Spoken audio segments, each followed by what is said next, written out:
তুমি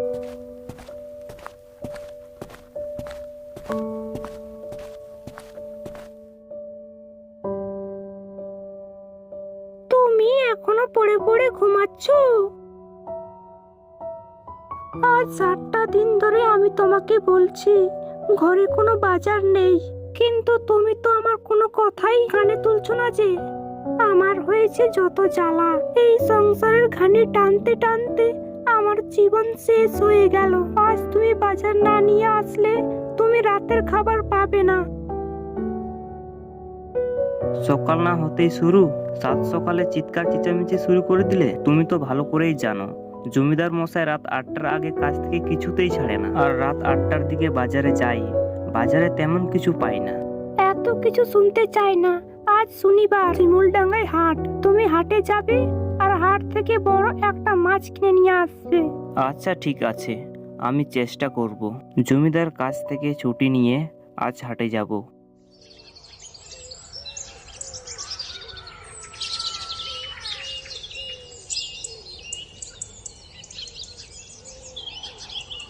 আমি রমেশ মাহাতো।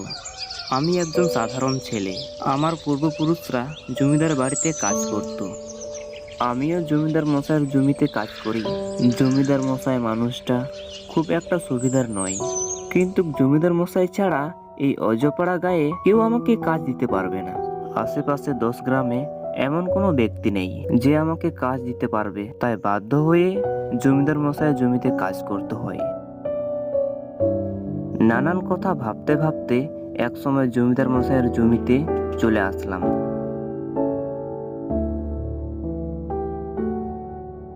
জমিদার মশাই আমাকে দেখে কিছুটা রেগে তাচ্ছিল্য হয়ে বললেন, কিরে রমেশ, আজ যে তুই আধ ঘন্টা দেরি করে কাজে এলি? কাজ করার ইচ্ছে না থাকলে কাজটি ছেড়ে দে, তোকে তো আমি জোর করে কাজে রাখছি না। এই মানে জমিদার মশাই, এরপর থেকে দেরি হবে না। কাল থেকে আমি ঠিক সময়ে কাজে চলে আসব। দয়া করে আমাকে কাজ থেকে তাড়িয়ে দিবেন না। হয়েছে হয়েছে, যা এখন মন দিয়ে কাজ কর, যা।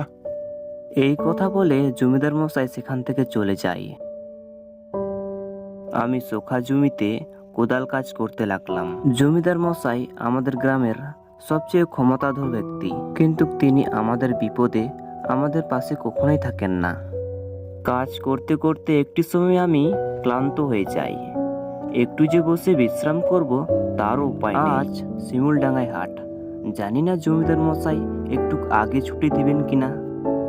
দেখতে দেখতে বিকেল গড়িয়ে সন্ধ্যা হয়ে গেল। আমি কোনোরকম ভাবে কোদাল কাজটি শেষ করে জমিদার মশাইয়ের কাছে চলে যাই। কিরে, কাজ ছেড়ে উঠে এলি যে? মানে বাবু, আজ আমার তাড়াতাড়ি ছুটির প্রয়োজন। 7 দিন ধরে ঘরে কোনো খাবার নেই। এই নিয়ে স্ত্রী আমার সাথে খুব অশান্তি করছে। আজ শিমুলডাঙ্গায় হাট, আমি একটু হাটে যেতে চাই বাবু। বউ অশান্তি করলে তাকে বাপের বাড়ি পাঠিয়ে দে। তোদের মতো গরিবদের বাজার কিসের রে? যা পাবি তাই খাবি। এখন সময় নষ্ট না করে যা কাজ কর। জমিদার বাবুর মুখের উপর কথা বলার সাহস ছিল না আমার, তাই মাথা নিচু করে কাজ করতে চলে গেলাম। প্রতিদিনের মতোই রাত 8টার সময় কাজ থেকে ছাড়া হলো। জমিদার বাবুর বাড়ি থেকে শিমুলডাঙ্গা হাটটা প্রায় 3-4 কিলোমিটার। সাধারণত আমাদের গ্রামে রাত 8টার পর কোনো অটো বা রিক্সা পাওয়া যায় না, তাই তাড়াহুড়ো করে পায়ে হেঁটেই যেতে হবে। আমি শিমুলডাঙ্গায় হাটে যাচ্ছি। আজ গ্রামের রাস্তাঘাট একেবারেই ফাঁকা লাগছে। জানি না কেমন যেন অন্ধকার রাস্তাটা একা হাঁটতে আমার খুব ভয় করছে। হাঁটতে হাঁটতে আমি একটা সময় শিমুলডাঙ্গায় হাটে চলে আসলাম। কিন্তু কি আশ্চর্য, হাটে এসে আমি অবাক হয়ে গেলাম। হাটটা একদম ফাঁকা।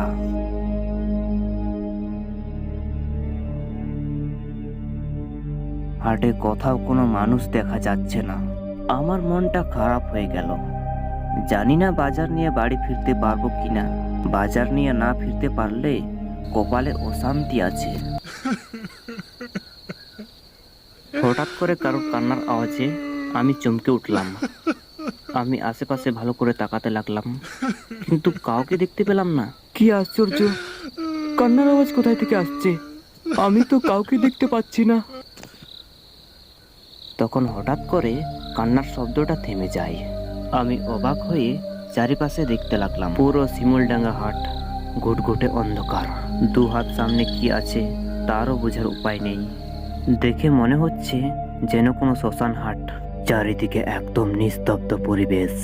মাঝে মধ্যে ঝিঝি পোকা আর ব্যাঙ ডাকার শব্দ শুনতে পাচ্ছি। বুকের ভিতরটা ধুক ধুক করছে। এমন পরিবেশে আমি আর বেশিক্ষণ থাকার সাহস পেলাম না, তাই তাড়াহুড়ো করে চলে যেতে চাইলাম। আমি আবারও কান্নার আওয়াজ শুনে আমি থমকে দাঁড়াই। আমি হাট থেকে কিছু দূরে দেখতে পাই 40 থেকে 50 বছরের একটি লোক গাছের নিচে দাঁড়িয়ে আছে, আর সামনে ডালিতে একটি মস্ত বড় মাছ রাখা আছে। দেখে মনে হচ্ছে তিনি মাছটি বিক্রি করার উদ্দেশ্যে দাঁড়িয়ে আছেন, কিন্তু হাটে কোনো লোক নেই। লোকটি অন্ধকারে দাঁড়িয়ে আছে। আমি ভীষণ অবাক হলাম। আমি তখনই ওই বয়স্ক লোকটির কাছে এগিয়ে গেলাম।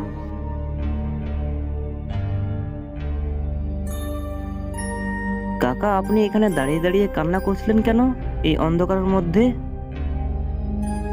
বৃদ্ধ লোকটি আমার কথার কোনো উত্তরই দিল না। কাকা, এই মাছটিকে বিক্রি করার জন্য দাঁড়িয়ে আছেন? এত দেরি করলে কেন? অনেকক্ষণ যাবত তোমার জন্যই অপেক্ষা করছিলাম। হঠাৎ করে ওনার মুখে এমন কথা শুনে আমি অবাক হয়ে গেলাম। ওনাকে এর আগে দেখেছি বলে মনে হচ্ছে না। আমি ভয়ে ভয়ে বললাম, আমাকে আপনি চিনেন কাকা? আপনার বাড়ি কোথায়? বৃদ্ধ লোকটি আমার কথা শুনে কোনো কথার উত্তর দিলেন না এবং রেগে আমার দিকে তাকিয়ে বললেন, মাছ কিনতে এসেছো? চুপচাপ মাছটি কিনে নিয়ে যাও। কি হলো, এত ভাবছো কি? মাছটা কিনবে না? হ্যাঁ নিব। মাছের দাম কত কাকা? 300 টাকা। আপনি আমার সাথে মজা করছেন কাকা? এই মাছ কম করে 500 টাকা দাম হবে। হ্যাঁ, এই মাছটার দাম 300 টাকা। তুমি নিলে নাও, আর না নিলে আমাকে বিরক্ত করো না। এখনই আমার চোখের সামনে থেকে দূর হয়ে যা। লোকটির কথা শুনে লোকটিকে পাগল মনে হচ্ছিল। এনার কাছ থেকে মাছ না কিনে আমি বাড়ি যেতে লাগলাম।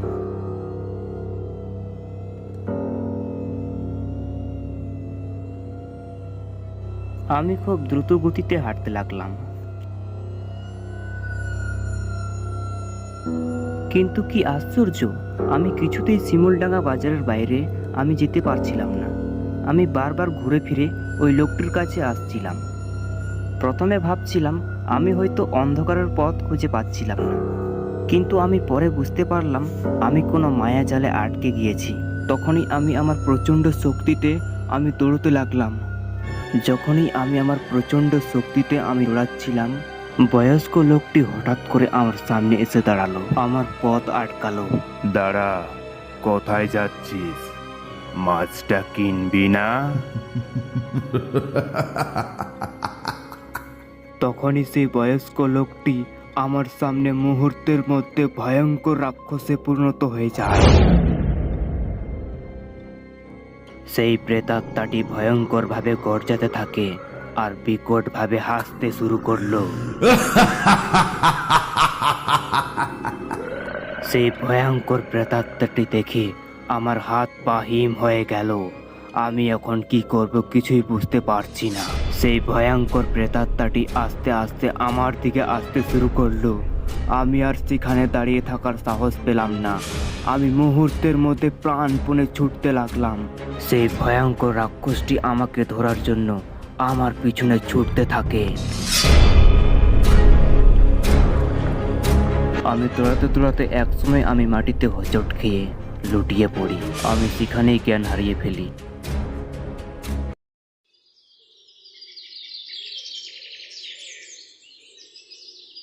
সকালবেলায় যখন আমার জ্ঞান ফিরে, আমি নিজেকে বিছানায় দেখি। আমার পাশে আমার স্ত্রী আর হাটের প্রহরী জ্যোতিষ কাকা দাঁড়িয়ে আছে। রাতে আমার সঙ্গে ঘটে যাওয়া সমস্ত ঘটনা আমি তাদের খুলে বলি। এইসব কথা শোনা জ্যোতিষ কাকা আমাকে বলল, তোমার রাত্রেবেলা হাটে যাওয়া ঠিক হয়নি। রাত 8টার পরে কোনো মানুষ ওই হাটে যাওয়া আসা করে না। তোমার কপাল অনেক ভালো, তুমি প্রেতাত্মার হাত থেকে বেঁচে গেছো। তারপর থেকে রাত্রেবেলা আমি আর হাটে যাই না।